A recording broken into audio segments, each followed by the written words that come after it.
কোনো নির্দিষ্ট ক্ষেতের শস্য ফলনের পূর্বে বিক্রি করা জায়েজ নেই, বৈধ নেই, নাজায়েজ। হাদিস শরীফে এ ধরনের বিক্রির ব্যাপারে নিষেধাজ্ঞা এসেছে। এক্ষেত্রে সহিহ পদ্ধতিতে কারবার করতে চাইলে কোনো ক্ষেতের শস্য নির্দিষ্ট না করে মেয়াদান্তে প্রদানের শর্তে অগ্রিম মূল্য দিয়ে খরিদ করে নেবে। ওই শস্য কোনো নির্দিষ্ট ক্ষেতের হতে হবে এমন শর্ত করা যাবে না।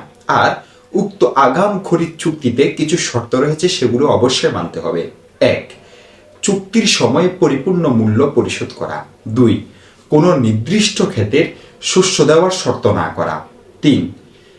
যে দ্রব্য অগ্রিম মূল্যে খরিদ করতে চাচ্ছে তার ধরন এবং গুণগত মান সুস্পষ্টভাবে নির্ধারণ করা। বিক্রিত দ্রব্যের পরিমাণ নির্ধারণ করে নেওয়া। 5.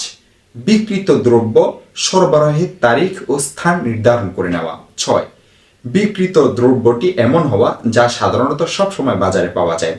উপরোক্ত পদ্ধতিতে চুক্তি করার পর বিক্রেতা যে কোনো ক্ষেতের শস্য ক্রেতাকে দিতে পারবে।